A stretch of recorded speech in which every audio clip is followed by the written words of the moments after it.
Cielo, otra vez estamos aquí en tu casa. Venimos para adorarte. Venimos, Señor, a buscar tu palabra. Y te pedimos, Señor, que hoy tú nos hables a nuestro corazón. De alguna manera, Señor, hables de una manera potente para que podamos decidir por ti.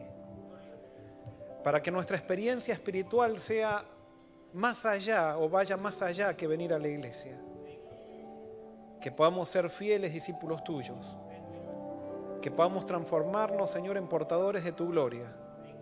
Y que podamos así preparar camino para tu venida. Manifiéstate aquí hoy. Acepta nuestro culto y nuestra adoración a través de los méritos de Jesús. En su nombre te pedimos todo. Amén.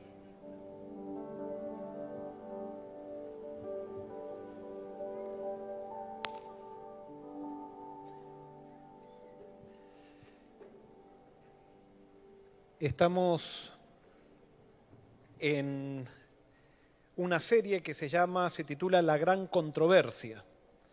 Y estamos tratando de entender el plan de Dios para nosotros y especialmente quién es Dios.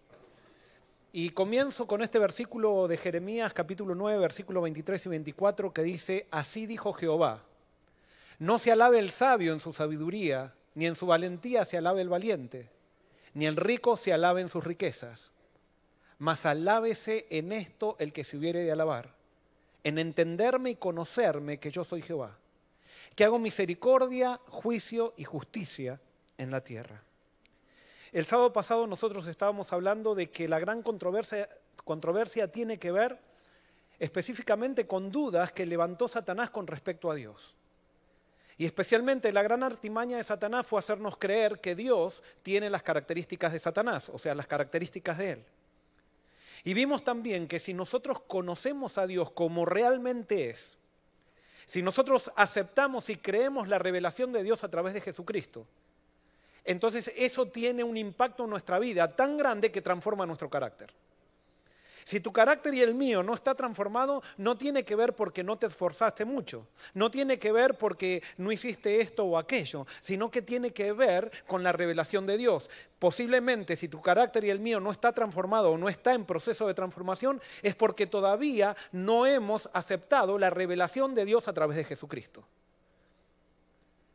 Hemos creído que Jesucristo es la persona de la divinidad que es buena y Dios el Padre está irado con nosotros y Jesucristo viene a calmar la ira del Padre. Si eso es la visión que nosotros tenemos, nuestro carácter todavía no ha sido transformado. Porque tenemos un Dios tergiversado en nuestra cabeza y nosotros nos parecemos a la persona que contemplamos. Es por eso que en la iglesia hay condenación. Es por eso que en la iglesia muchas veces hay iras de unos con otros. Es por eso que en las iglesias hay luchas de poder y eso se debe a que todavía no hemos conocido al Dios verdadero. No hemos conocido a Dios a través de Jesucristo. ¿Qué tiene que ver esto con el título del sermón de hoy, que es la medida de la gracia?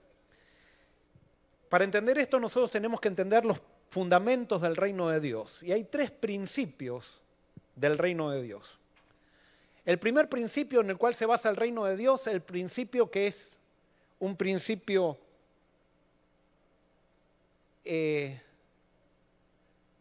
parece que se me cambió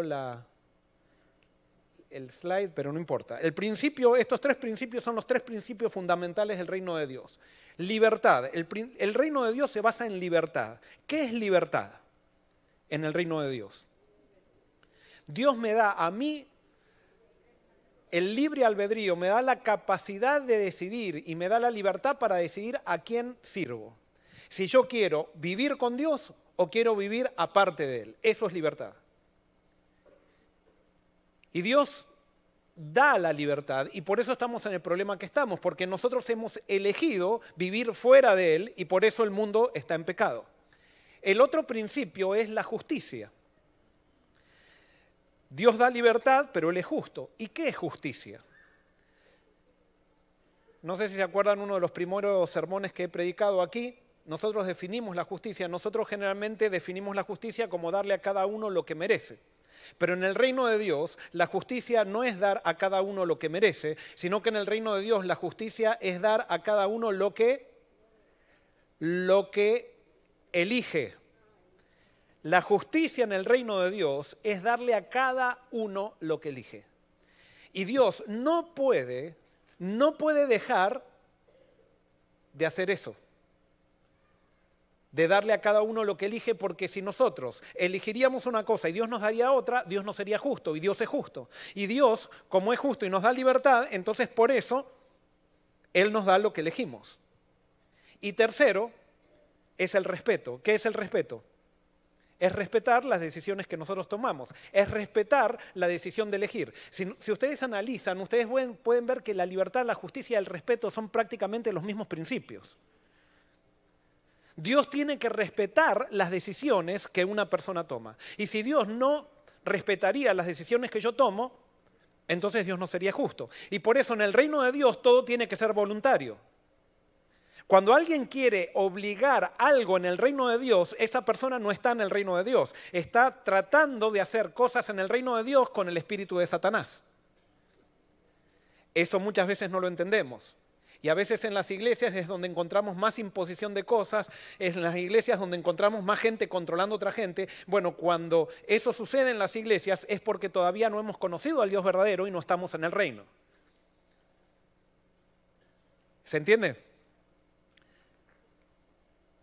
Repasando, ¿qué es libertad? Es poder elegir entre vivir con Dios o vivir sin tenerlo en cuenta. Yo puedo elegir y Dios entonces me da esa libertad. Segundo, justicia es darle a cada uno lo que elige. Dios nos da a cada uno lo que elige, lo que elegimos. Y respeto es respetar la decisión de cada uno. Pero hay una realidad en todo esto. Y esta realidad es que nosotros somos ¿qué? Somos pecadores. Entonces, al ser pecadores, especialmente lo que afectó el pecado es nuestra manera de pensar, es nuestra manera de percibir las cosas. Entonces, nosotros como pecadores no sabemos usar bien la libertad. Es más, como pecadores, muchas veces nosotros elegimos cosas que no nos convienen. Y Dios entiende eso. Y por eso, de alguna manera, nuestro estado de pecaminosidad afecta la manera de aplicarse la libertad, de aplicarse la justicia y de aplicarse el respeto. Y quiero explicar esto. Como nosotros somos pecadores, Dios tuvo que aplicar misericordia y gracia. ¿Por qué? Porque nosotros muchas veces elegimos cosas que no entendemos bien por qué las elegimos. Entonces Dios aplica la gracia para no darnos lo que elegimos por un tiempo hasta que nosotros entendamos. Y ahora les voy a hacer una pregunta. ¿Se conocía la misericordia y la gracia antes del pecado? ¿Sí o no? ¿Sí? Ahora, ¿qué es misericordia? ¿Qué es misericordia? ¿Cuándo tú tienes misericordia con alguien?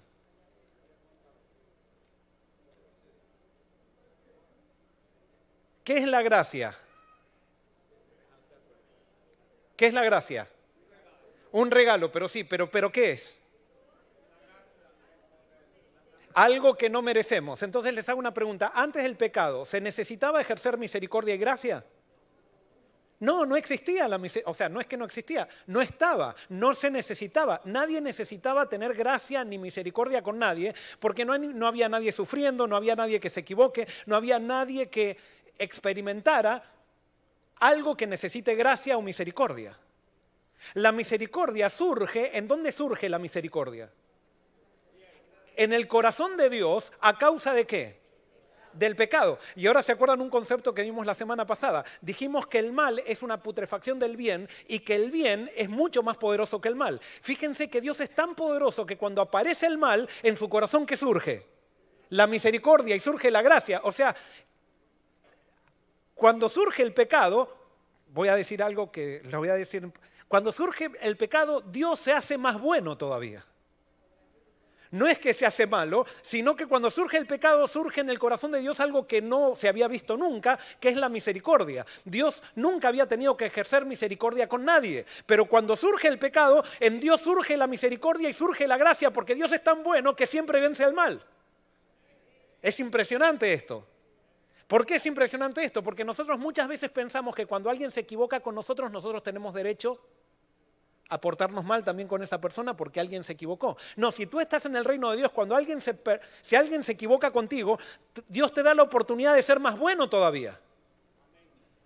No es una justificación para ser malo. Ah, no, es que esta persona me dijo esto y yo le tuve que responder esto. No, si tú estás con Dios, tú vas a ser más misericordioso, porque el pecado hace realzar la misericordia, porque la misericordia es más poderosa o el bien es más poderoso que el mal. No es que mis hijos son terribles, entonces yo tengo que reaccionar así. No, tú tienes que ser más bueno o más buena cuando tus hijos se portan mal. Ese es Dios. A Dios nadie lo vence.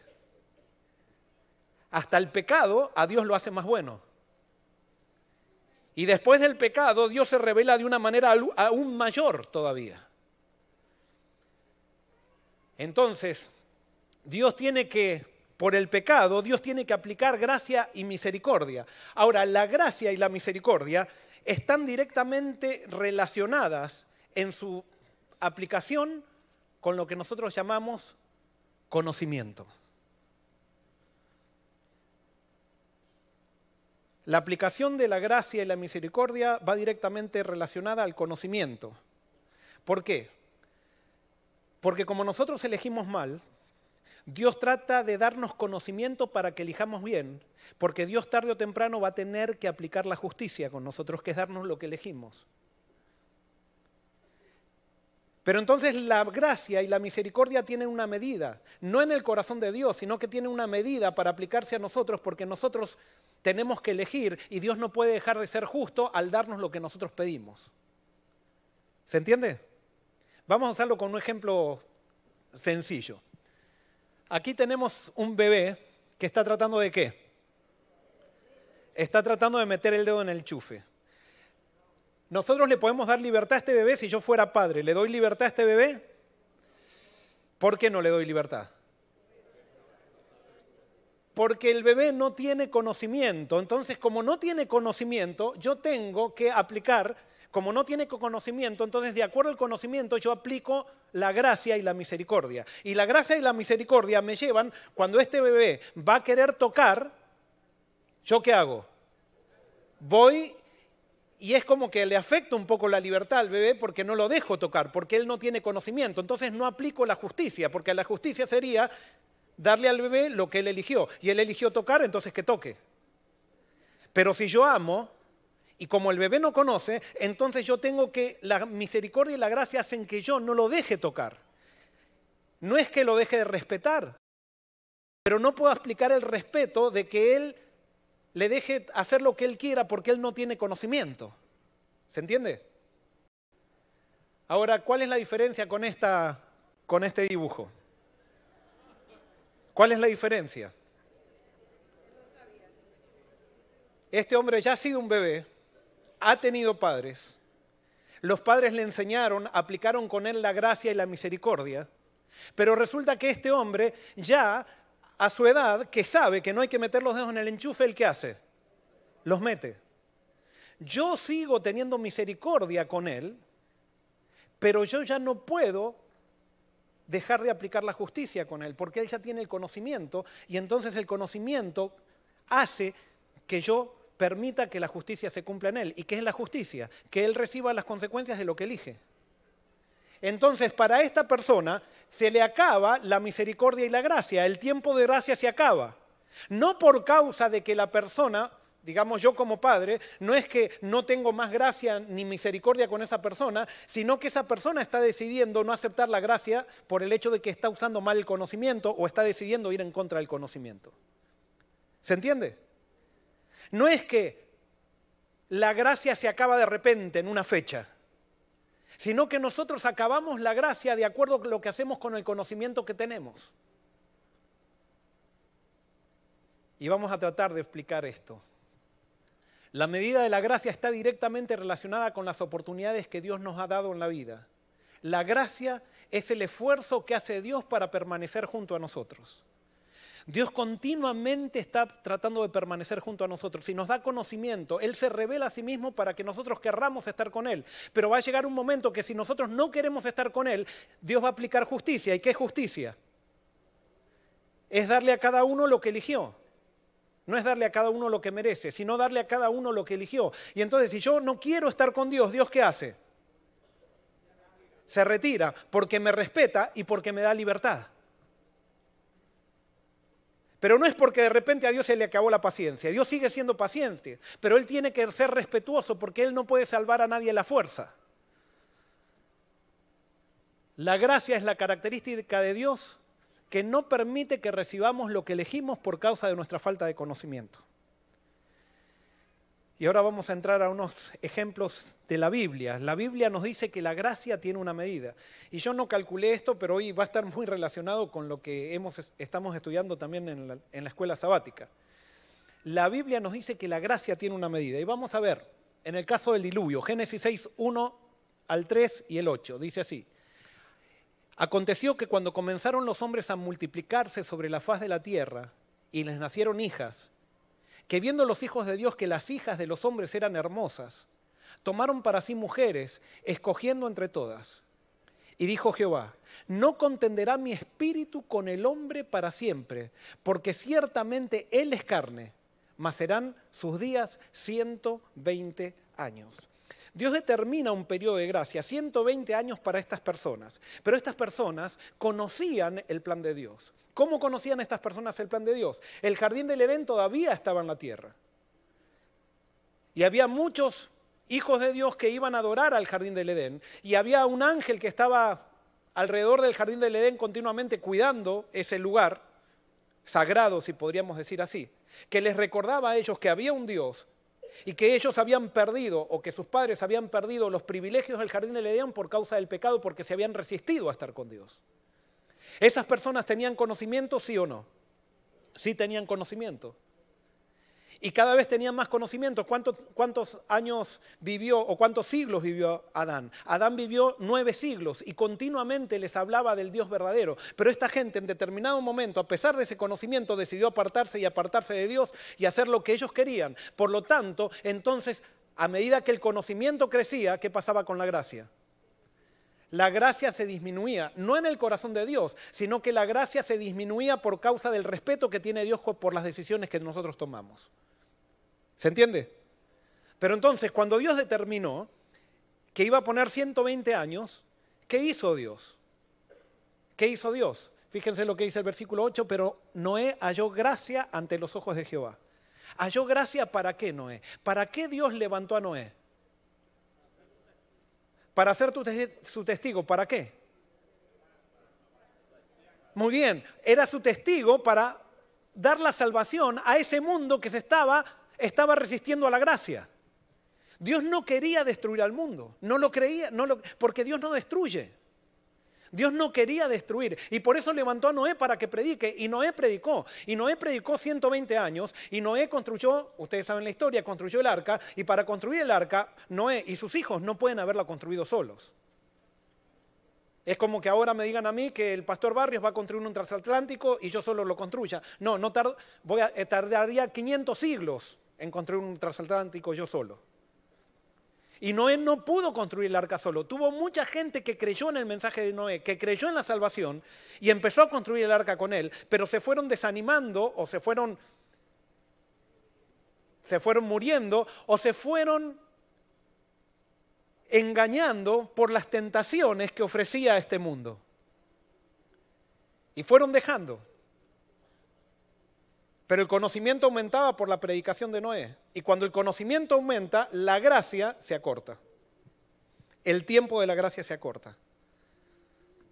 ¿Por qué? Porque a más conocimiento Dios tiene que respetar tus decisiones. Si sos bebé y querés tocar el enchufe, Dios te saca. Pero si ya sos grande y querés meter los dedos en el enchufe, no podés hacer nada. O sea, sería una falta de respeto que no te deje meter los dedos en el enchufe. ¿Se entiende? Y sería una falta de respeto de Dios para la humanidad si la humanidad no quiere saber nada con Él, que Dios siga estando allí. Y por eso la gracia significa que Dios está con nosotros y donde está Dios siempre hay salvación.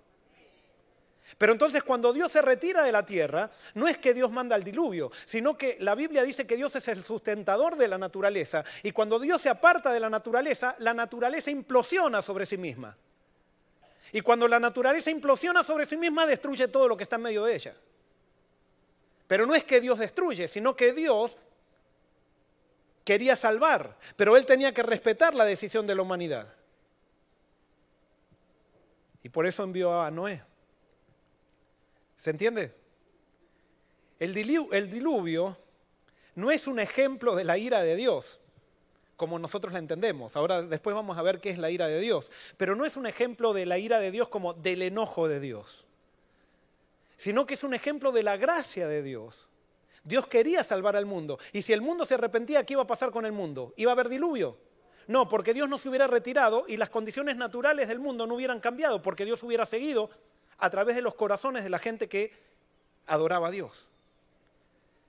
Vamos con otro ejemplo. Génesis 15, 13 al 16. Dice así. Dios estaba hablando con Abraham y le estaba hablando acerca del futuro de sus descendientes. Y entonces le dice lo siguiente. Entonces Jehová dijo a Abraham, ten por cierto que tu descendencia morará en tierra ajena y será esclava allí y será oprimida 400 años. ¿A qué tierra se estaba refiriendo Dios? A Egipto.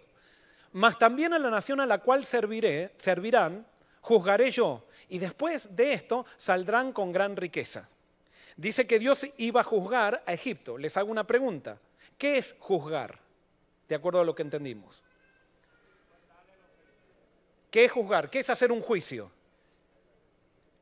Justicia es darle a cada uno lo que elige.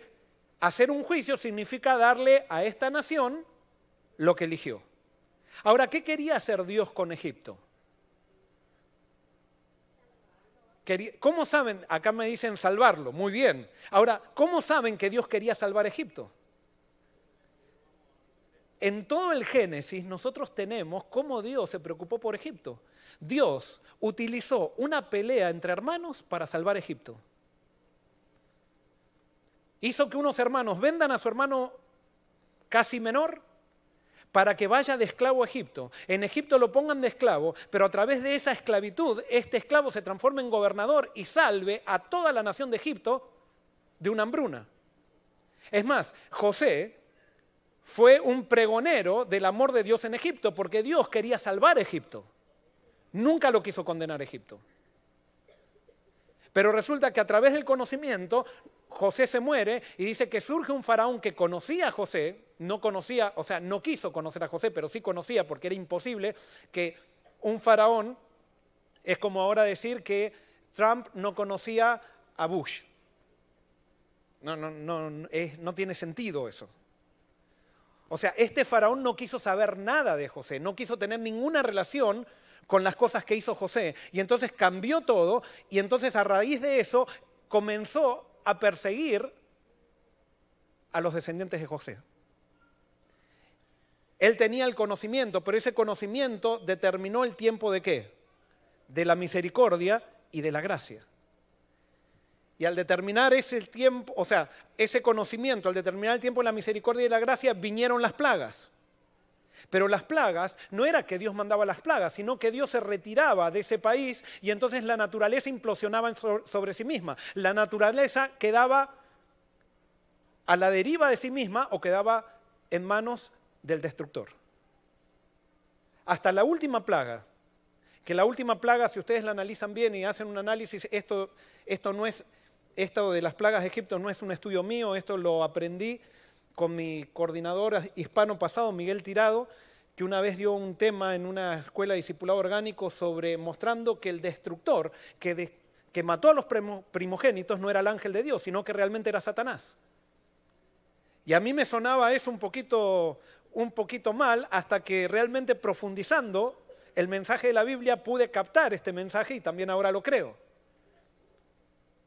Porque Dios no es que se enoja y dice, ahora porque no hiciste lo que quiero te voy a destruir, porque si no, Dios estaría utilizando la fuerza para conseguir resultados y Dios nunca utiliza la fuerza para conseguir los resultados que Él quiere. Porque entonces no nos daría libertad, nosotros estaríamos entonces sirviéndolo a Él por miedo. Dios tampoco mandó el diluvio. Fue que al retirarse de la tierra, la naturaleza se desequilibra, no se retiró completamente de la tierra. Pero entonces, Dios dice que va a juzgar Egipto, pero entonces después le dice a Abraham, y tú vendrás a tus padres en paz y serás sepultado en buena vejez, y en la cuarta generación volverán acá, porque aún no ha llegado al colmo la maldad de los amorreos hasta aquí. O sea que hay una medida de maldad. Y esa medida de maldad determina la gracia, que está determinada por el conocimiento. Pero la medida de maldad de los amorreos no había llegado al colmo. ¿Cuándo llega al colmo la medida de los amorreos? Cuando los amorreos tampoco quieren aceptar el plan de Dios. ¿Y cómo se sabe que los amorreos no aceptan el plan de Dios? Primero, porque si nosotros vemos cuando estaba en Palestina, Abraham y su ejército liberaron a Lot de Sodoma, de Sodoma, no de Sodoma y Gomorra, sino de los generales que trataron de conquistar a Sodoma y Gomorra. Y Abraham era muy conocido con los reyes de la época. Sin embargo, ninguno de esos reyes quiso aceptar a Dios. Pero Dios no es porque no lo aceptaron de un día para otro, entonces que dijo esto ya no se le acabó la gracia. No, Dios siguió trabajando con ellos. Y es más, lo que hizo en Egipto, lo hizo para que Canaán se arrepintiera. Pero cuando escucharon los de Canaán lo que pasó en Egipto, ellos en vez de tener temor, se rieron de los de Egipto y dijeron a nosotros nunca nos va a pasar esto. Y si ustedes analizan la historia del pueblo de Israel, después de 40 años entran a Jericó, y en Jericó cuando Rahab se encuentra con los espías, Rahab le habla de las cosas que Dios había hecho en Egipto. O sea que todavía después de 40 años en Jericó todavía se hablaba de las cosas que Dios había hecho en Egipto, y solamente había una persona en Jericó que estuvo dispuesto a creer esas cosas. Los demás estuvieron dispuestos a rechazarla. Entonces la persona que tuvo el conocimiento, ¿qué hizo? ¿Se salvó o se perdió? No que tuvo el conocimiento, dije mal. La persona que creyó en ese conocimiento y no se resistió a ese conocimiento, Dios la salvó, porque ese era el plan de Dios, era salvar a Jericó. Pero Jericó no quiso y solamente se salvó el que quiso, porque Dios al aplicar justicia tiene que darle a cada uno lo que eligió. ¿Se entiende? Vamos a otro ejemplo. Este está está en la escuela sabática. Ustedes ya saben toda la historia, la venimos estudiando. Ahora Belsasar llega a ser rey. Belsasar era el nieto de Nabucodonosor, llega a ser rey de Babilonia. Junto con Belsasar estaba Daniel, pero se ve que Belsasar no lo había querido a Daniel poner dentro del grupo de los sabios, de los líderes sabios, lo puso a un costado. Y eso demuestra, es interesante porque la Biblia muestra cómo es tu decisión con Dios. Tú la revelas a través de cómo tratas a aquellos que están con Dios. Allí se evidencia cómo tú eliges. ¿Qué haces con las personas que están con Dios? Belsasar no quiso saber mucho con Dios. Sabiendo la historia de su abuelo, quiere desafiar al Dios de Daniel y al Dios de Israel. Y dice, nosotros hemos conquistado, mi abuelo conquistó Jerusalén, acá están todas las cosas que trajo del santuario. Hoy vamos a hacer una fiesta para nuestros dioses y vamos a usar las cosas que el Dios que humilló a mi abuelo, al Dios que humilló a mi abuelo, vamos a celebrar con esto, con orgías. Y lo hizo. Y ustedes saben la historia, apareció la mano en la pared, y la mano en la pared que anunciaba que se había acabado ¿qué? Se había acabado el tiempo de ¿qué? De gracia y misericordia, porque Dios tenía que aplicar justicia, porque Dios respeta, y Dios no puede dejar de darte lo que tú eliges, porque si no, no sería justo. Y entonces dice, cuando viene Daniel y habla a Belsasar, le dice, y tú, su hijo Belsasar, ¿no has humillado tu corazón sabiendo qué? Todo esto, sino que contra el Señor del cielo te has ensoberbecido e hiciste traer delante de ti los vasos de su casa, y tú y tus grandes, tus mujeres y tus concubinas, bebisteis vino en ellos. Además de esto, diste alabanza a dioses de plata y oro, de bronce, de hierro, de madera y de piedra, que ni viven, ni oyen, ni saben, y al Dios en cuya mano está tu vida, y cuyos son todos tus caminos, nunca honraste. Entonces de su presencia fue enviada la mano que trazó esta escritura, Y la escritura que trazó es Mene, Mene, Tekel, Uparsin. Esta es la interpretación del asunto. Mene, contó Dios tu reino y le ha puesto fin. En otras palabras, está diciendo que hay una medida. Hay una medida. Tekel, pesado has sido en balanza y fuiste hallado falto. Pérez, tu reino ha sido roto y dado a los medos y a los persas. Entonces mandó Belsasar vestir a Daniel de púrpura y poner en su cuello un collar de oro y proclamar que él era el tercer señor del reino. ¿Y ustedes saben qué fue lo que pasó con Belsasar esa noche? Murió. ¿Quién lo mató? ¿Fue Dios que lo mató? No.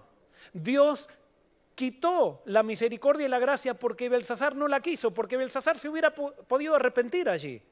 Y si se hubiera arrepentido, Dios le hubiera seguido dando gracia. Pero Daniel no quiso arrepentirse.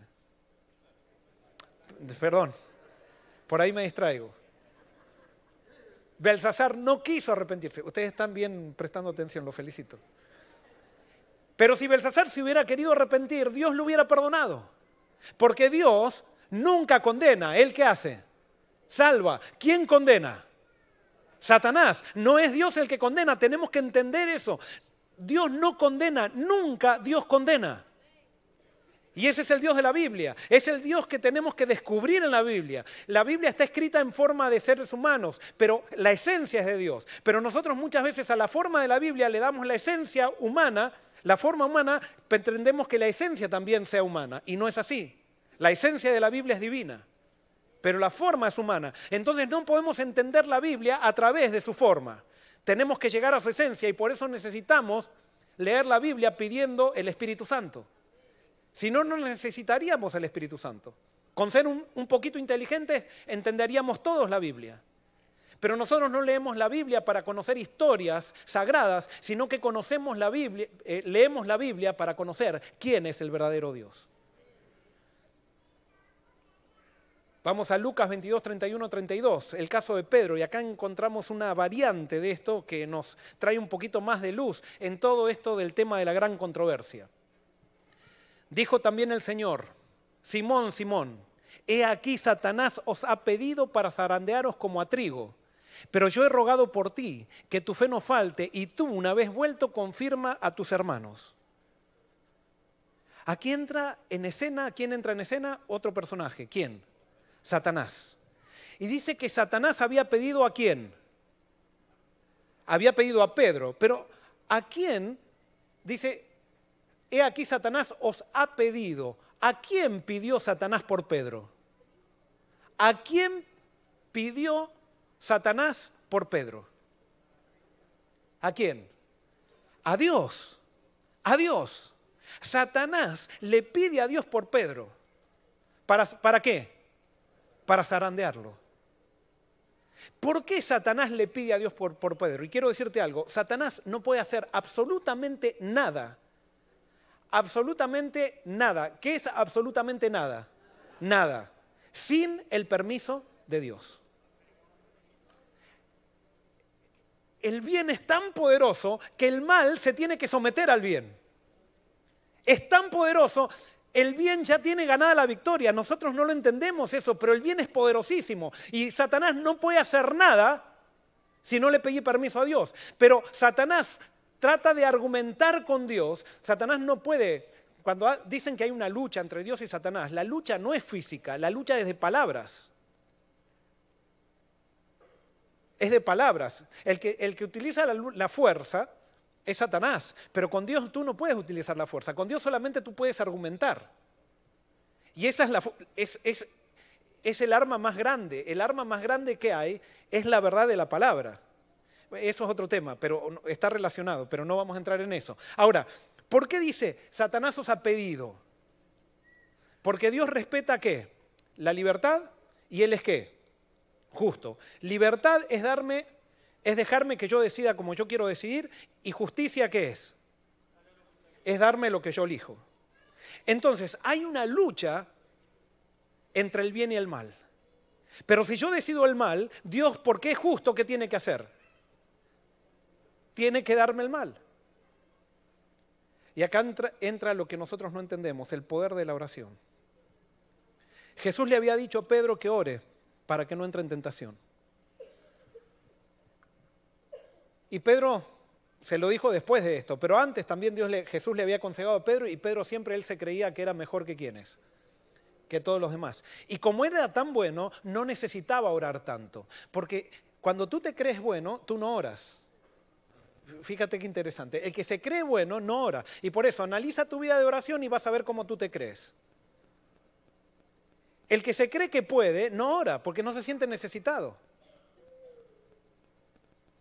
Y entonces Pedro no se sentía necesitado y por eso no oraba. Entonces cuando se presenta Satanás ante Dios, y Satanás ¿qué reclama ante Dios? Le reclama justicia, le reclama respeto y le reclama que la libertad que cada uno se merece. Entonces se acerca a Dios y le dice, esto me lo imagino yo, pero esto lo entiendo así, que Dios le dice a Satanás le dice a Dios, Dios, Pedro no está orando. Pedro, con sus actitudes, no quiere estar contigo. No quiere depender de ti. Y Dios no quiere soltar a Pedro, porque lo ama. Pero porque Dios es justo, ¿qué tiene que hacer? Ante el reclamo de Satanás, tiene que soltarlo un poco. No todo, porque Pedro todavía no conocía todo. Pero ya la revelación de Pedro exigía que Dios lo suelte un poco, porque Dios respeta y Dios tiene que respetar las decisiones de cada uno. Entonces, Dios tiene que soltarlo a Pedro un poco, y Pedro es zarandeado y tiene la prueba de su vida. Pero ¿quién había rogado por Pedro? Jesús también. Jesús había rogado por Pedro porque Jesús mira el corazón y mira las actitudes y se daba cuenta que Pedro, a pesar de que sabía algo, todavía no sabía todo. Y Pedro todavía no había pasado por la cruz. Pedro todavía no había entendido lo que Cristo había hecho. Entonces Jesús ora por Pedro para que cuando Pedro esté pasando por la crisis, Pedro no se olvide de que Dios todavía lo seguía amando. Y que Pedro podía todavía decidir volver a Dios. Y entonces Dios, a raíz de que Pedro no sabía todo, todavía le puede otorgar gracia. No pasó lo mismo con Judas. Judas no hizo algo tan feo como Pedro. Porque lo que quería hacer Judas era empujar a Jesús para que se proclame el Mesías. Pero Judas nunca quiso aceptar a Jesús como el Señor de su vida, sino que quería aconsejar a Jesús. Y cuando estuvo en la crisis, el Espíritu Santo también lo llamó, pero él no quiso volver. Y no es que Dios dejó de ser paciente con él, sino que Judas rechazó la gracia, y ustedes saben su final. Es por eso que el Apocalipsis 12, 7 al 10 dice lo siguiente. Dice, después hubo una gran batalla en el cielo, y esta batalla que hay en el cielo es una batalla que se da después de la muerte de Cristo, cuando Jesús resucita. Dice así, Miguel y sus ángeles luchaban contra el dragón, y luchaban el dragón y sus ángeles, pero no prevalecieron ni se halló ya lugar para ellos en el cielo. Y fue lanzado fuera el gran dragón, la serpiente antigua que se llama Diablo y Satanás, el cual engaña al mundo entero. Fue arrojado a la tierra y sus ángeles fueron arrojados con él. Entonces oí una gran voz del cielo que decía, ahora ha venido la salvación, el poder y el reino de nuestro Dios y la autoridad de su Cristo, porque ha sido lanzado fuera el acusador de nuestros hermanos, el que los acusaba delante de nuestro Dios día y noche. En otras palabras, cuando Jesús resucita va al cielo, y entonces va al cielo a ocupar el lugar que el hombre había ocupado cuando fue creado este mundo. Adán representaba a este mundo en la asamblea del cielo, y ahora Jesús resucita como hijo del hombre y va al cielo a ocupar el lugar de Adán, pero el lugar de Adán que había entregado, ¿a quién le había entregado ese lugar a Adán? O sea, la banca que tenía Adán se la entregó a Satanás, y Satanás se sentaba en esa banca de los concilios celestiales hasta que Cristo vino. Cuando Cristo vino y él no eligió a Satanás en su vida, se transformó en el representante de este mundo y llegó al cielo para sacar a Satanás de su banca. Entonces cuando Jesús llegó al cielo dice, mira, acá Satanás se tiene que ir, tiene que dejar su banca. ¿Y qué hizo Satanás? No quiso, como siempre. O sea, los seguidores de Satanás se aferran al poder, se aferran a los puestos, se aferran a los escritorios, se aferran a todo lugar donde están. Y Satanás no quiso. Pero Dios tuvo que argumentar, Miguel y sus ángeles tuvo que argumentar con Satanás y lo tuvieron que echar. No había más lugar para Satanás en el cielo. ¿Pero qué hacía Satanás en el cielo?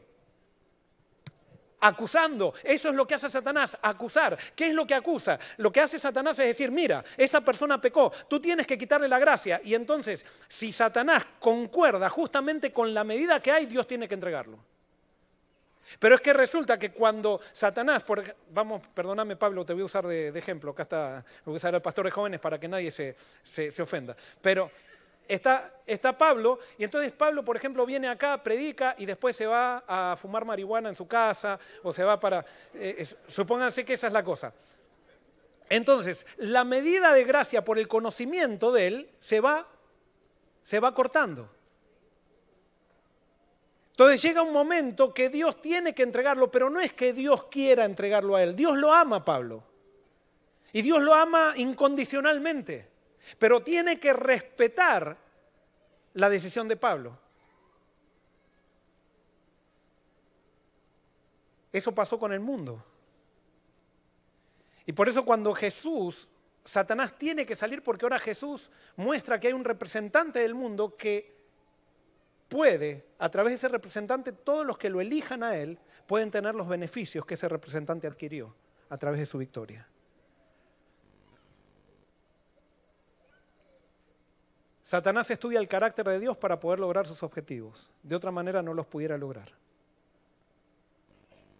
¿Saben por qué Satanás sigue existiendo? Sigue existiendo porque hay todavía un pueblo de Dios. Es interesante, esto no lo voy a explicar. Pero porque hay un pueblo de Dios tibio, todavía la historia no se acaba. Y entonces eso le prolonga la vida a Satanás. Y entonces Satanás se encarga para que haya un pueblo que ha tergiversado el carácter de Dios, que el pueblo de Dios no entienda quién es Dios. Y que nosotros estemos predicando acá condenación, que estemos predicando que hay que hacer esto, hay que hacer aquello, porque si no Dios no te ama, estamos predicando la culpa para que la gente haga actividad misionera, y si tú no haces actividad misionera no vas a tener una estrellita en la corona del cielo. Todas esas cosas que tergiversan el carácter de Dios. Porque tú cuando vas a hacer actividad misionera, tú no vas a hacerla por una estrella en la corona del cielo. Tú vas a hacer actividad misionera porque amas a Cristo, porque amas a la gente que ama a Cristo. Y dice, porque de tal manera amó Dios al mundo, que envió a su Hijo. Y cuando tú te entregas a Cristo, tú vas al mundo a salvar al mundo. Tú vas a Egipto a salvar a Egipto. Tú vas a Babilonia a salvar a Babilonia. Pero nosotros estamos encerrados acá pensando que hay que odiar a los de Babilonia, hay que odiar a los de Egipto, hay que odiar a los filisteos, hay que hacer guerra con ellos. Ese no es el Dios de la Biblia y por eso Cristo no viene. Y mientras estamos así tergiversados, Satanás está contento. Ahora, Satanás cuando quiere destruir a alguien, porque Satanás no puede vivir sin destruir, porque Satanás quiere destruir al pueblo de Dios y quiere destruir también a los que están con él. Entonces cuando alguien, y eso es lo que yo me había perdido, por eso, cuando Pablo, supónganse, está fumando marihuana y por ahí, por ejemplo, tiene una vida totalmente disoluta, entonces le viene un cáncer o le viene SIDA. ¿Qué pensamos automáticamente? ¿Quién se lo mandó al SIDA? ¿Vieron? Dios lo castigó. Y con eso Satanás gana, porque lo hizo perder a Pablo y nos hace perder a nosotros también. Porque Dios no manda ningún SIDA, Dios no castiga a nadie, Dios simplemente lo que está haciendo es dando gracia a todo el mundo. Y como Él es justo, llega un momento que la gente no quiere estar más con Dios. Entonces Satanás se agarra de la gente, pero cuando Satanás se agarra de la gente y destruye a la gente, decimos, es Dios. Y así nadie quiere entregarse a Dios, porque ¿quién quiere estar con un Dios que destruye? ¿Quién quiere estar con un Dios que no ama? ¿Quién quiere estar con un Dios manipulador que te dice, si tú no haces esto, yo te voy a hacer aquello?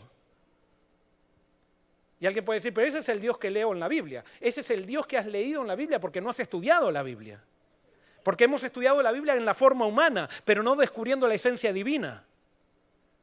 El Dios de la Biblia es un Dios de amor. Hay dos clases de tiempo de gracia, dos clases de tiempo de gracia. Está el tiempo de gracia corporativo y el tiempo de gracia individual. El tiempo de gracia corporativo está determinado por los que los líderes deciden con respecto a una situación especial. Por ejemplo, si el cuerpo pastoral de esta iglesia, nosotros empezamos aquí a trabajar y a decir, necesitamos hacer que esta iglesia crezca para que nos asciendan y que nos pongan de coordinador hispano, de director de jóvenes de la Asociación General o algo por el estilo. Nosotros estamos pisoteando a Dios con eso, con esas actitudes. Entonces Dios, en su gracia, trata de... Entonces después decimos, miren, acá vamos a ofrecer, perdonen que use tanto el ejemplo, pero vamos a ofrecer marihuana para que vengan los jóvenes a la iglesia. Y resulta que ofrecemos marihuana y pasamos una película que es dudosa moral y la iglesia se llena. Y es verdad, porque si nosotros acá, por ejemplo, hacemos un circo y pasamos películas X, acá se va a llenar la iglesia, eso sin duda. Pero la llenamos la iglesia a costa ¿de qué? Y quizás la iglesia está creciendo, pero ¿qué va pasando con nuestra gracia? Se va acabando porque Dios no quiere. Entonces de repente viene un problema grande en la iglesia y entonces el problema grande en la iglesia no es porque Dios lo mandó, sino el problema grande en la iglesia se debe porque dejamos que Satanás entre y la gracia, hemos ido empujando a Dios y le hemos dicho a Dios no queremos más gracia. Y entonces así están los problemas en la iglesia. Gracias a Dios esta iglesia está decidiendo consagrarse. Y por eso hace 2 viernes vinimos aquí. No, y no quiere decir que el que vino está bien y el que no vino está mal, no. Pero vinimos aquí y estamos queriendo buscar a Dios porque queremos que la gracia esté abundante, que la presencia de Dios esté abundante. Hacer las cosas en una iglesia, a pesar que las empresas crecen de una manera afuera, nosotros vamos a hacer las cosas como dice Dios que hay que hacerlas y no como las empresas dicen que hay que hacerlas. Nosotros no vamos a hacer cosas aquí para llenar una iglesia, sino que vamos a hacer las cosas que se necesitan para que crezca el reino de Dios. Y si eso significa a veces que tenemos que ser echados de nuestros puestos y a veces tenemos que sacrificar ciertas cosas por el hecho de hacer las cosas como Dios pide, así lo haremos si es que estamos en el plan de Dios. Mientras nosotros estemos eso, tenemos la protección de Dios y tenemos asegurada la victoria porque el bien es más poderoso que el mal. Pero en el momento que nosotros decidamos, por conveniencias personales, por quedar bien con el jefe, por quedar a hacer bien esto, por pasar un informe, empezamos a manipular gente para que se bautice, empezamos a retirar la gracia de este lugar. Y después vienen los juicios de Dios, que los juicios de Dios no es que Dios manda así los juicios, como decir, es la bruja que tira la maldición, sino que el juicio de Dios es darle a cada uno lo que ¿qué? Lo que eligió. Y si elegimos estar con Satanás, entra Satanás y Satanás comienza a destruir, pero cuando Satanás destruye nos hace creer que es Dios el que castiga. Y por eso es importante lo que los líderes decidan para los tiempos de gracia corporativo, pero hay un tiempo de gracia individual. Y el tiempo de gracia corporativo no puede afectar el tiempo de gracia individual. Y por eso en Jericó nosotros vimos que los líderes decidieron rechazar a Dios y Jericó se destruyó, pero la que decidió con su familia aceptar a Dios se salvó porque el tiempo de gracia individual seguía para ella. ¿Se entiende? Dice así, con infalible exactitud el Señor infinito sigue llevando una cuenta con todas las naciones. Mientras ofrece su misericordia con invitaciones al arrepentimiento, esta cuenta permanece abierta. Pero cuando las cifras llegan a cierta cantidad que Dios ha fijado, comienza el ministerio de su ira. O sea, hay una cifra, hay un límite, que Dios en su justicia ya no puede dar más gracia, porque si daría más gracia, entonces sería injusto, no estaría dando lo que cada uno eligió. Pero ahora viene una frase que nos hace un poco temblar, dice, llegada a cierta cantidad que Dios ha fijado, comienza el ministerio de su ira. ¿Cuál es el ministerio de la ira de Dios? ¿Qué entendemos por la ira de Dios? Si vamos a Romanos capítulo 1, 14 al 28 y vamos a entender lo que es la ira de Dios. Dice, porque la ira de Dios se revela desde el cielo contra toda impiedad e injusticia de los hombres que detienen con injusticia la verdad. Y me detengo ahí porque en las versiones nuevas, las traducciones dicen así, porque la ira de Dios se revela desde el cielo contra todas las personas que hacen injusticia y que detienen con injusticia la verdad. Esas nuevas traducciones están mal hechas, porque ahí no dice que la ira de Dios se revela contra los que hacen cosas malas, sino contra quién. Es contra la injusticia, no contra las personas. No es contra las personas, sino es contra la injusticia que Dios se revela. Y entonces, pero sigo, porque lo que Dios Porque lo que de Dios se conoce es manifiesto, pues Dios se los manifestó. Porque las cosas invisibles de Él, su eterno poder y deidad, se hacen claramente visibles desde la creación del mundo, siendo entendidas por medio de las cosas hechas, de modo que no tienen excusa, porque tienen conocimiento. Pues habiendo conocido a Dios, no le glorificaron como a Dios, ni le dieron gracias, sino que se envanecieron en sus razonamientos y su necio corazón fue entenebrecido. Profesando ser sabios, se hicieron necios y cambiaron la gloria del Dios incorruptible en semejanza e imagen de hombre corruptible, de aves, de cuadrúpedos y de reptiles. Y ahora fíjense lo que es la ira de Dios. Por lo cual también Dios, ¿qué? Los entregó a la inmundicia. O sea, Dios los entregó a lo que ellos querían. Ellos querían seguir en eso, Dios los entregó. Esa es la justicia de Dios, darle a cada uno lo que elige. Dios los entregó a la inmundicia en las concupiscencias de sus corazones, de modo que deshonraron entre sí sus propios cuerpos, ya que cambiaron la verdad de Dios por la mentira, honrando y dando culto a las criaturas antes que al Creador, el cual es bendito por los siglos. Amén. Por esto Dios los entregó a pasiones vergonzosas, pues aún sus mujeres cambiaron el uso natural por el que es contra naturaleza. Y de igual modo los hombres, dejando el uso natural de la mujer, se encendieron en su lascivia unos contra otros, cometiendo hechos vergonzosos, hombres con hombres, y recibiendo en sí mismos la retribución debida a su extravío. Y como ellos no aprobaron tener en cuenta a Dios, Dios los entregó a una mente reprobada para hacer cosas que nos convienen. ¿Qué es la ira de Dios? La ira de Dios no es como la ira de nosotros. La ira de Dios es simplemente entregarnos a lo que nosotros elegimos. Esa es la ira de Dios. Ahora, si yo tengo un bebé y el bebé, yo no me doy cuenta, y el bebé mete los dedos en el enchufe, y perdón el ejemplo que voy a usar, mete los dedos en el enchufe, y el bebé se muere, ¿yo voy a estar airado con el bebé? ¿Con quién voy a estar airado? Contigo, pero supónganse, yo voy a estar airado cada vez que vea un enchufe. ¿Qué voy a pasar con el enchufe? Me va a dar ira por el enchufe. Voy a estar airado con el enchufe, no con el bebé. Dios no está airado con nosotros, Dios está airado con el pecado que nos destruye a nosotros. Y como Él nos ama tanto, Él se aira con el pecado, no con nosotros. Cuando decimos que Dios está airado con los homosexuales, no, Dios no está airado con los homosexuales, Dios los ama con amor entrañable a los homosexuales. Dios está airado con la homosexualidad, no con los homosexuales. Y alguien puede decir, y puede ser que alguien tenga el problema aquí. Y quiero decirte que no te estoy condenando para nada, porque si no estaría predicando a Dios. Dios no está airado con los adúlteros. Está airado con el adulterio, porque el adulterio no trae felicidad. Dios no está airado con los pornógrafos, Dios está airado con la pornografía. Dios no está airado con los pedófilos, está airado con la pedofilia. Dios no está airado con los orgullosos, está airado con el orgullo. Y cuando dije orgullo, caemos todos, hermanos, y la Biblia dice que ese es el peor pecado.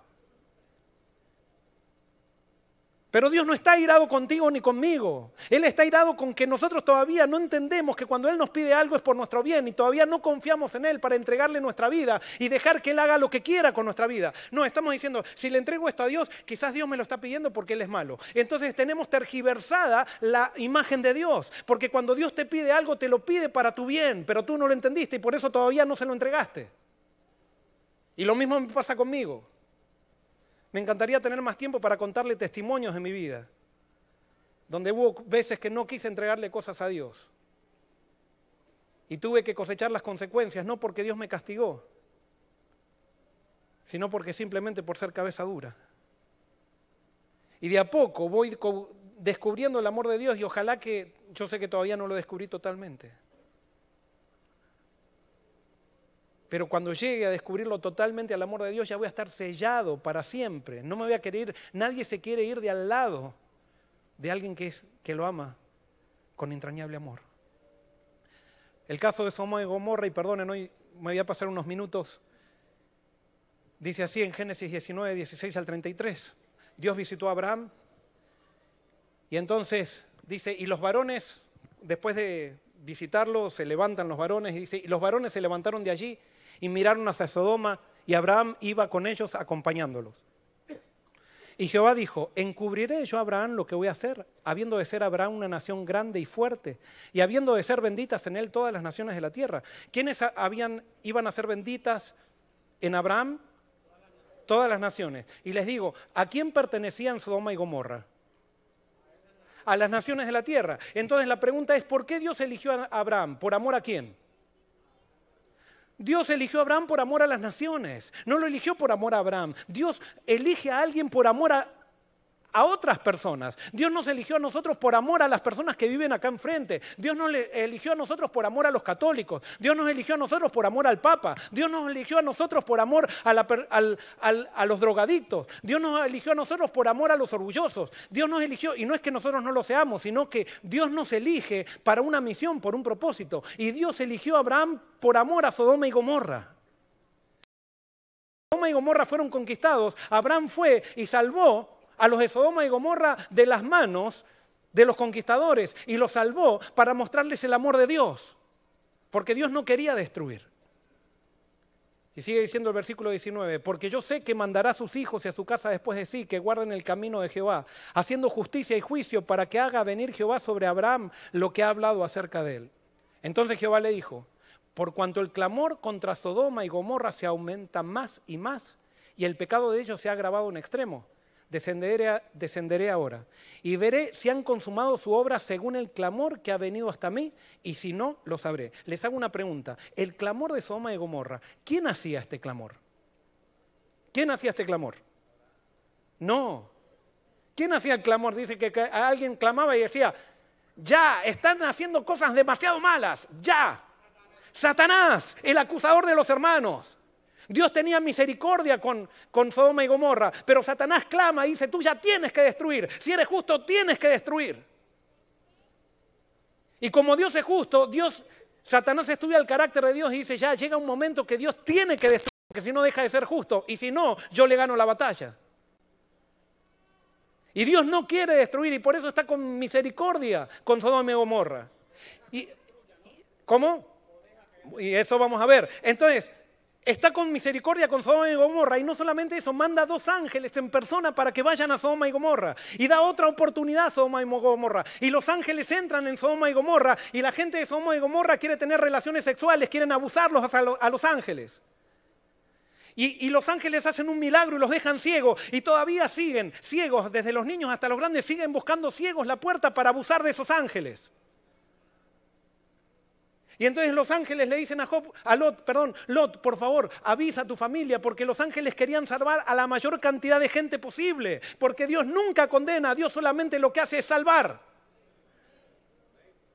Ese es el Dios que muestra la Biblia, ese es el Dios que vino a mostrar Jesús. Y entonces ustedes saben que sigue, y se apartaron de allí los varones y fueron hacia Sodoma y Gomorra, pero Abraham estaba aún delante de Jehová. Y se acercó a Abraham y dijo, ¿destruirás también al justo con el impío? Quizás haya 50 justos dentro de la ciudad, ¿destruirás también y no perdonarás al lugar por amor a los 50 justos que están dentro de él? Lejos de ti el hacer tal, que hagas morir al justo con el impío, y que sea el justo tratado como el impío, nunca tal hagas. El juez de toda la tierra no ha de hacer lo que es justo. Entonces respondió Jehová, si hallar en Sodoma 50 justos dentro de la ciudad, perdonaré a todo este lugar por amor a ellos. Les hago una pregunta. ¿Quién inspiraba el ruego de Abraham? ¿Y a quién estaba tratando de convencer a Abraham? A Dios. Dios a veces se muestra como hombre para que nosotros hagamos el papel de Él, porque Él quiere que nosotros sepamos que nuestra tarea es rogar intercesoramente por los pecadores. Y por eso Abraham estaba mostrando lo que nosotros debiéramos hacer si fuéramos verdaderos hijos de Dios. En vez de estar condenando al homosexual, tendríamos que amarlo. En vez de estar condenando al que se equivocó, tendríamos que amarlo. Tendríamos que pedir la misericordia de Dios, pero no, en las iglesias nos reunimos para ver, es un concilio de médicos esto, para ver quién está enfermo y dejarlo morir. Ojalá fuéramos médicos. Hay un solo médico y es Jesucristo. Y Abraham ruega haciendo el papel de Dios, y Dios con este diálogo llegan hasta 10 y Dios le muestra, mira, yo quisiera salvar, pero no puedo porque Sodoma está pidiendo que yo me aparte. Y Dios se apartó de Sodoma, y cuando Dios se apartó, la naturaleza implosionó sobre Sodoma y Sodoma fue destruida. Y Satanás, cuando vio que Sodoma fue destruida, después de clamar, tiene que ser destruida, Satanás sale a decirnos ¿qué? ¿Quién destruyó Sodoma? Dios. Y ahora Dios no utiliza la fuerza para lograr sus objetivos. Esta cita está en El deseado de toda la gente, es página 706. Dios podría haber destruido a Satanás y a los que simpatizaban con él tan fácilmente como nosotros podemos arrojar una piedrecita al suelo, pero no lo hizo. La rebelión no se había de vencer por medio de ¿qué? De la fuerza. Solo el gobierno satánico recurre al poder compulsorio. ¿Solo quién? El gobierno de Satanás. Los principios del Señor no son de este orden. Su autoridad descansa en la bondad, la misericordia y el amor. Y la presentación de estos principios es el medio que quiere emplear. ¿Cómo vence Satanás las batallas? ¿Cómo vence Dios las batallas? ¿Por medio de qué? Del amor, la bondad y la misericordia. Y sigue diciendo, el gobierno de Dios es moral y la verdad y el amor han de ser la fuerza que lo hagan prevalecer. ¿La verdad y qué? El amor. Hermanos, ¿somos reino de Dios o no? Si somos reino de Dios, la única fuerza que se puede utilizar en esta iglesia es el amor. Porque si estamos utilizando otra fuerza, es la fuerza de Satanás y no somos iglesia de Dios entonces. La tierra quedó oscura porque se comprendió mal a Dios, a fin de que pudiesen iluminarse las lóbregas sombras, a fin de que el mundo pudiera ser traído de nuevo a Dios, había que quebrantar el engañoso poder de Satanás. Esto no podía hacerse por la fuerza. El ejercicio de la fuerza es contrario a los principios del gobierno de Dios. Él desea tan solo el servicio de amor, y el amor no puede ser exigido, no puede ser obtenido por la fuerza o la autoridad. El amor se despierta únicamente por medio de ¿qué? Del amor. El conocer a Dios es amarle. Su carácter debe ser manifestado en contraste con el carácter de Satanás. Y termina diciendo esta cita, en todo el universo había un solo ser que podía realizar esta obra. ¿Quién es ese ser? Jesús. ¿Se dan cuenta por qué es tan importante predicar a Jesús? Jesús. Jesús vino a mostrar el amor incondicional de Dios.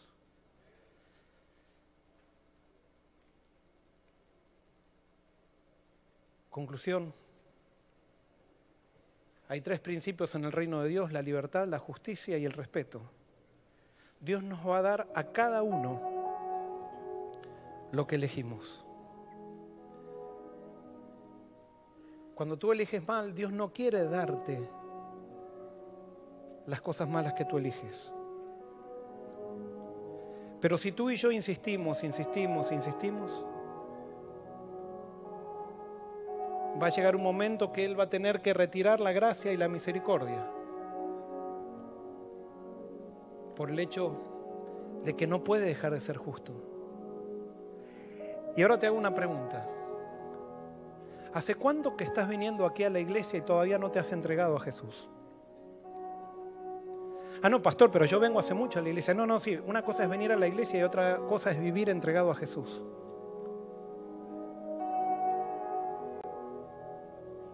Hay personas que yo sé que están aquí sentadas y que no las estoy condenando, que puedo ser yo también uno de ellos, que estoy aquí predicando, pero que son muy responsables aquí en la iglesia en todo lo que hacen, que se destacan, pero todavía no se han entregado a Jesús. Simplemente son buenos adventistas. ¿Y saben qué? De buenos adventistas va a estar lleno el infierno. La cuestión es entregarse a Jesús. Y si tú estás aquí es porque Dios te ha elegido para un plan especial. Pero ese plan especial no es que vengas a una iglesia a sentarte. El plan especial que Dios tiene es que lo conozcas a Él a través de Jesús y que comiences una relación que no sea una relación de sábados nomás, sino una relación que se vea en tu casa, que se vea en la semana, que se vea en tu trabajo, donde tú, ante cada situación, estés buscando a Dios. No se necesitan tantas campañas evangélicas en una iglesia. Lo que se necesitan son cristianos entregados, cristianos que vivan para Jesús, cristianos que vibren con Jesús, cristianos que realmente no tengan vergüenza de declarar que lo siguen. No ese tipo de cristianos que se creen perfectos, que se creen que porque han tenido una familia linda y una familia que ha plantado iglesias en el pasado, porque han tenido un abuelo que fue presidente de alguna conferencia, de alguna unión, entonces por eso ya están bien. No, hay que quebrantar el orgullo, y el orgullo se quebranta en la presencia de Jesús. Es viviendo para Jesús. Y por eso, hermano y hermana, Dios nos está llamando para hacer una diferencia.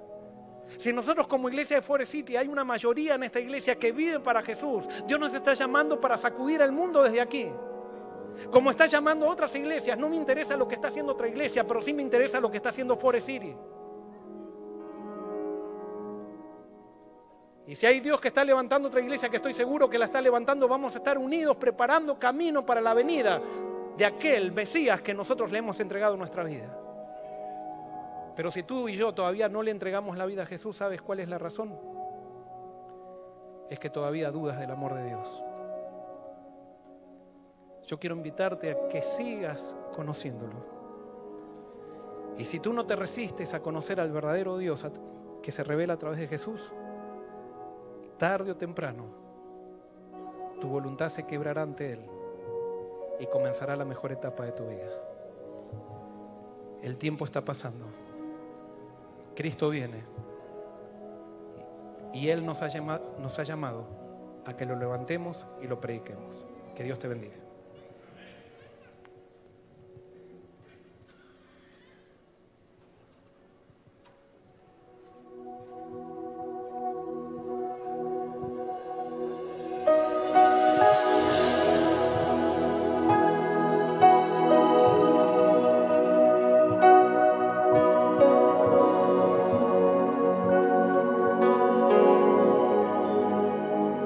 Aquí estás, debemos mover, te adoraré, te adoraré. Aquí estás, obrando en mí, te adoraré, te adoraré. Estás, debemos mover, te adoraré, te adoraré. Aquí estás, obrando en mí, te adoraré,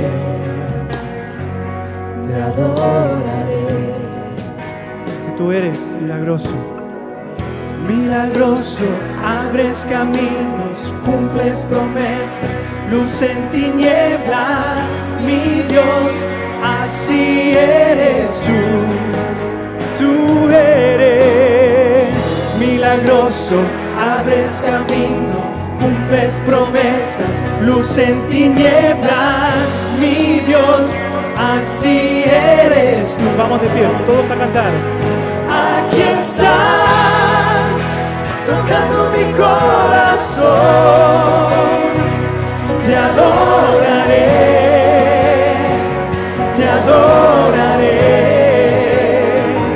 Aquí estás, sanando mi corazón,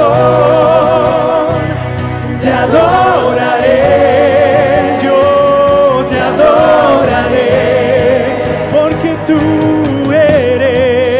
milagroso, abres camino, cumples promesas, luz en tinieblas, mi Dios, así eres tú.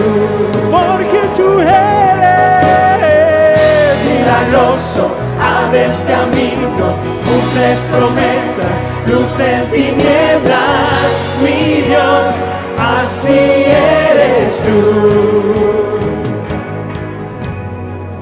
Aunque no pueda ver, estás sobrando. Aunque no pueda ver, estás sobrando. Siempre estás siempre estás sobrando, siempre estás sobrando. Aunque no pueda ver, estás sobrando. Aunque no pueda ver, estás sobrando. Siempre estás sobrando. Siempre estás sobrando. Aunque no pueda ver, estás sobrando. Aunque no pueda ver, estás sobrando. Siempre estás sobrando. Siempre estás sobrando. Milagroso, abres caminos, cumples promesas, luz en tinieblas, mi Dios, así eres tú. Tú eres milagroso, abres camino, cumples promesas, luz en tinieblas, mi Dios, así eres tú. Así eres tú. Así eres tú, así eres tú, así eres tú, así eres tú, así eres tú, así eres tú, así eres tú. Así es nuestro Dios. Solo de Jesús la sangre nos puede salvar. Solo de Jesús la sangre nos puede dar salvación. Porque Jesús es el único que nos da el perdón. Es el único. Y Él siempre está obrando. Él nunca termina. Solo de Jesús la sangre. ¿Quién me puede dar perdón? Solo de Jesús la sangre. Su sangre preciosa. Él nos da. ¿Qué me puede dar perdón? Solo de Jesús la sangre y un nuevo corazón. Solo de Jesús la sangre. Solo de Jesús su sangre. Precioso es el raudal. Precioso es el raudal que limpia todo mal. No hay otro manantial, solo de Jesús la sangre.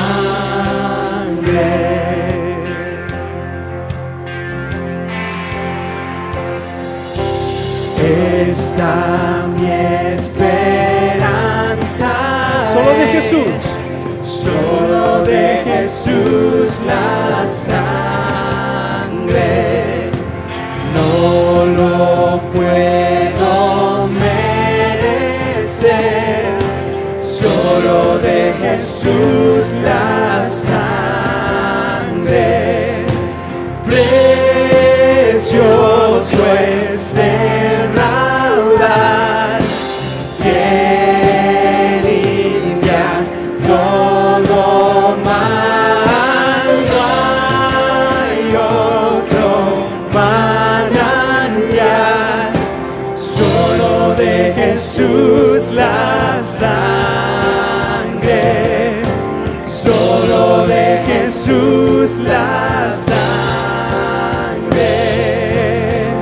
Hermoso Rey, toda gloria a Él. No hay otro nombre que se compare. Jesús mi Dios, Cordero y León, me liberaste, preciosa sangre. Hermoso Rey, toda gloria a Él. No hay otro nombre que se compare.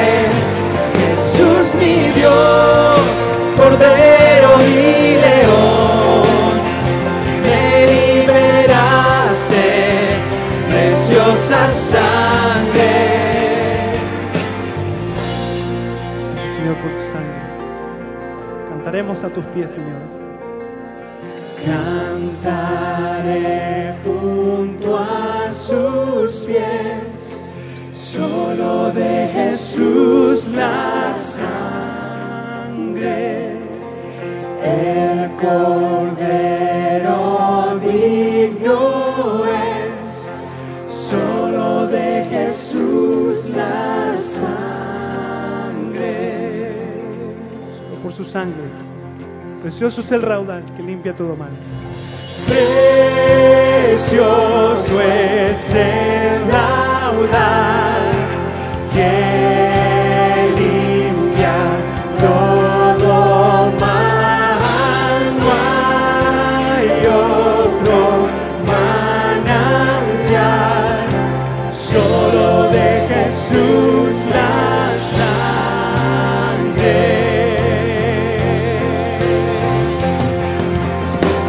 Hermoso Rey, toda gloria a Él. No hay otro nombre que se compare. Jesús mi Dios, Cordero y León, me liberaste, preciosa sangre. Hermoso Rey, toda gloria a Él. No hay otro nombre que se compare. Jesús mi Dios, Cordero y León, me liberaste, preciosa sangre, me liberaste, preciosa sangre de Jesús.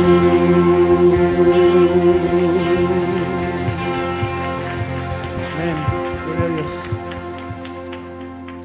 ¿Habrá alguien en esta mañana que siente el llamado de Dios y quiere hacer la última oración? Porque siente que Dios le ha hablado a su corazón. ¿Hay alguien? Me gustaría invitarte a que pases y ores. ¿Quién quiere hacerlo? Allí, por favor. Hay una mano.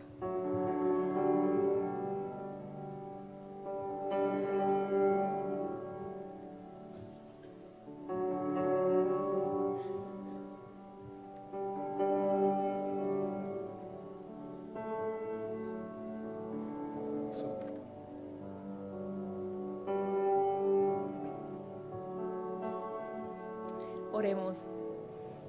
Cariñoso Padre que está en los cielos, bendito y alabado sea su nombre. Agradecidos venimos ante su presencia por el perdón de nuestros pecados. Agradecidos, oh Dios, por el mensaje de esta mañana. Señor, no somos nada ni nadie. Necesitamos de usted desesperadamente. Que el poder de tu Santo Espíritu continúe guiando al pastor Barrios y nosotros como ovejas podamos seguir al buen pastor. Necesitamos de usted, Padre. Venimos ante su presencia, no somos nada. Solicitamos la presencia de su Santo Espíritu en nuestras vidas. Bendice a nuestras amadas visitas. Bendice nuestra audiencia por las redes del internet, la radio y por donde sea esparcido este evangelio. Toma a tus hijos en esta mañana y toma la dirección de tu iglesia. Gracias por tu amor y tu misericordia. Oramos y agradecemos en el dulce y santo nombre de Jesús. Amén. Vamos a responder a Dios ahora con nuestras ofrendas.